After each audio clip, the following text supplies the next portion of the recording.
की तुलसी सूखी हुई है। गौ माता को लगभग 6 वर्ष हुए, लेकिन गौ माता क्यों? क्योंकि तुम्हारे देवता से तृप्त नहीं, इसलिए गौ माता बांझ। और इसी बात की वजह से तुम्हारे यहाँ संतान नहीं, इसी बात की वजह से तुम्हारी तुलसी जी सूख जाती है। तुलसी जी में जल रोज देते हो, पर तुलसी जी का तरवर सूखा हुआ है। गौ माता बांझ है क्योंकि तुम्हारी यहाँ संतान नहीं। लगता है देवता पुत्र तुमसे तरफ। अब एक दिन की बात है, वह आत्मदेव नाम का ब्राह्मण मन में विचार करता है कि आज मैं जंगल जाऊंगा और पुत्र प्राप्ति का वरदान जाकर के जंगल में प्रभु से मांगूंगा। और यदि वहां मुझे पुत्र प्राप्ति का वरदान नहीं मिला तो वहीं जाकर के पत्थर से सिर में ठोकर लगा लूंगा और मृत्यु को प्राप्त हो जाऊंगा। पर पुत्र प्राप्ति का वरदान लेकर के बस आऊंगा। ऐसा मन में विचार करके वह ब्राह्मण सीधा जंगल की ओर निकल पड़ा। चला जा रहा है, जाते जाते जैसे ही जंगल के मध्य पहुंचा, घनघोर जंगल है, जाकर के एक वृक्ष की छांव में बैठ जाता है। जैसे ही बैठा, नेत्र बंद कर लिए और प्रभु से पुत्र प्राप्ति का वरदान मांग रहा है। आत्मदेव नाम का ब्राह्मण। पहला दिन बीत गया महाराज, पहली रात बीत गई। दूसरा दिन बीत गया महाराज, दूसरी रात बीत गई। तीसरा दिन बीत गया कि तीसरी रात भी बीत जाती है। आत्मदेव नाम के ब्राह्मण की आंखों से अश्रुपात रुदन करने लगा, बिलखने लगा। नेत्र खोल लिए। चौथा दिन बीता महाराज, चौथी रात बीती। मन में विचार कर रहा है कि आज मृत्यु को गले लगा लेगा, पर पुत्र प्राप्ति का वरदान तो अवश्य लेकर के जाऊंगा। महाराज जैसे ही 5वां दिन ब्रह्म मुहूर्त का आया, सुबह का, कि एक ब्राह्मण वहां से निकल रही थी, संत वहां से निकल रही थी, महात्मा वहां से निकल रही थी। तो संत बड़ी करुणावान होते हैं, कहते हैं संत हृदय नवनीत समाना। संत का हृदय घी की तरह कोमल होता है, नवनीत की तरह होता है, बड़ा दयालु होते हैं, करुणावान होते हैं, निष्ठावान होते हैं। महाराज संत के हृदय में करुणा आई। संत ने मन में विचार किया कि इतना घनघोर जंगल, प्रातः ब्रह्म मुहूर्त का समय, जरा जाऊं तो और जरा पता लगा करके तो आऊं, यह ब्राह्मण क्यों अश्रुपात कर रहा है, क्यों बिलख रहा है, क्यों रो रहा है। ऐसा मन में विचार करके संत वहां पहुंच जाता है और तुरंत उस ब्राह्मण को प्रणाम करते हैं। प्रणाम करके पूछते हैं कि हे ब्राह्मण देवता, हे देवता, कथम रोदसी विप्रम और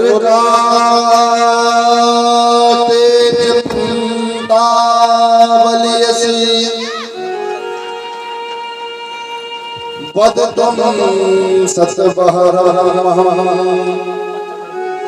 स्वस्य दुःखस्य कारणम।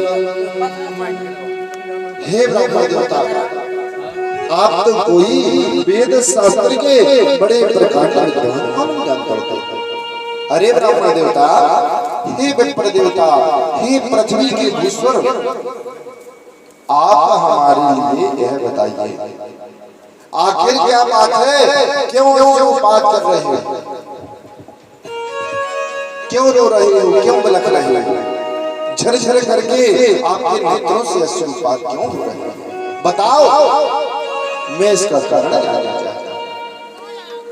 तब वह ब्राह्मण कहता है कि महाराज, ये देवता पुत्र हमसे तृप्त नहीं। महाराज, ये हमारा जल स्वीकार नहीं करते। हमारे यहाँ तुलसी जी का विवाह है, 12 वर्ष से तुलसी जी में जल दे रहा हूं, फिर भी तुलसी जी का दुर्बल वृक्ष पौधा सूखा हुआ। गौ माता को 6 वर्ष हो गए, फिर भी गौ माता बांझ। क्यों? क्योंकि मेरे यहाँ संस्था, इसी पाप की वजह से यह सब हो रहा है। तुरंत संत महात्मा कहते हैं, हे ब्राह्मण देवता, मुंचा ज्ञानम प्रजारूपम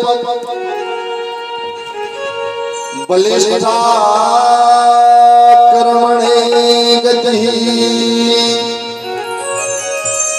और विवेकम तो समासाध्यम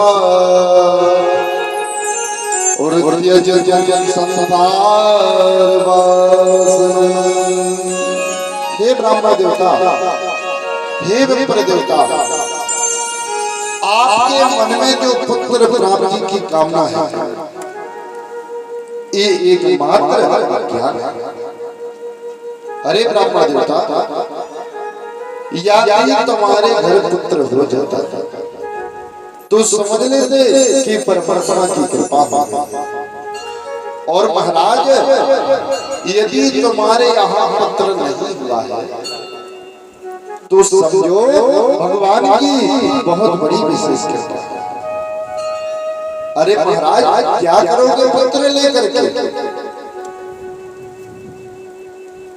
ये संसार के पुत्र तो धोखा दे देंगे, लेकिन मेरा ठाकुर, मेरा गोविंद, मेरा कन्हैया, मेरा ईश्वर कभी धोखा देने वाला नहीं है। क्यों ना तुम गोविंद को पुत्र मान लो। महाराज, यदि पुत्र होकर के कुपुत्र हो जाए ना तो समझ लेना जिंदगी भर रुलाता है। महाराज, बेटा नहीं हुआ तो हम 1 माह रोते हैं, 2 माह रोते हैं, 4 माह, 6 माह, साल भर। फिर मन में सोचते हैं कि प्रभु की कृपा, नहीं हुआ तो नहीं हुआ। और बेटा होकर के मर जाए तो हृदय में बड़ी पीड़ा होती है, कुघात होता है। इसलिए महाराज आत्मदेव, तुम जाओ और जाकर के गोविंद को क्यों ना पुत्र मान लो। अनन्य विष्णु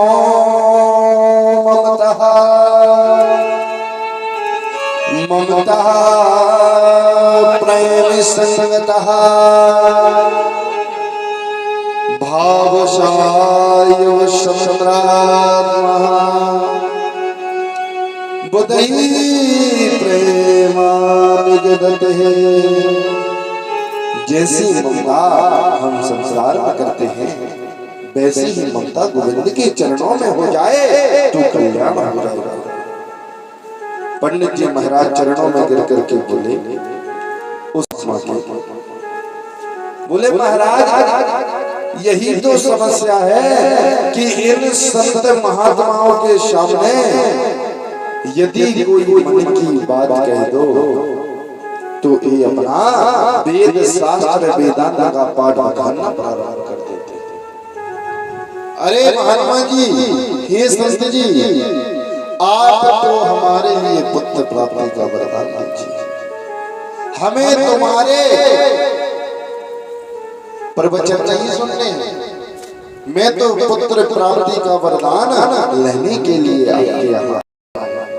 और बताइए कोई शासन बताइए। और सच कहता हूँ संत जी महात्मा जी, आज पुत्र प्राप्ति का वरदान यदि आपने नहीं दिया तो यही पत्थर से सिर में ठोकर लगा लूंगा और मृत्यु को प्राप्त हो जाएगा। पर पुत्र प्राप्ति का वरदान आज लेकर के जाओ। संत के हृदय में बड़ी करुणा है। संत बड़े करुणावान होते हैं, दयावान होते हैं, कृपावान कि संतन के संग लाग रे,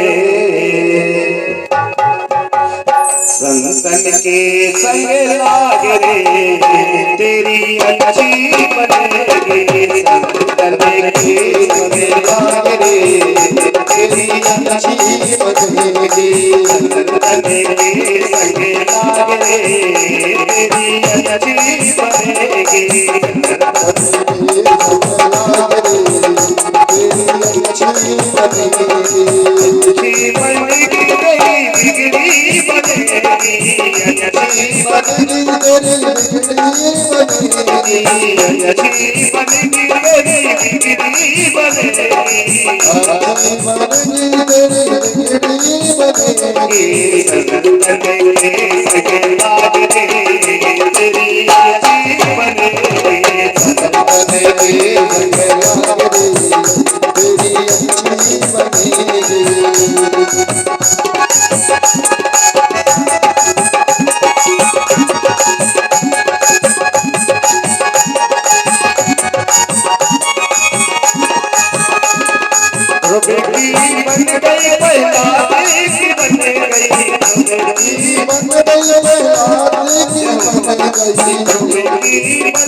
बोले वृंदावन में हरि लाल की, बोली राधा रानी की। तो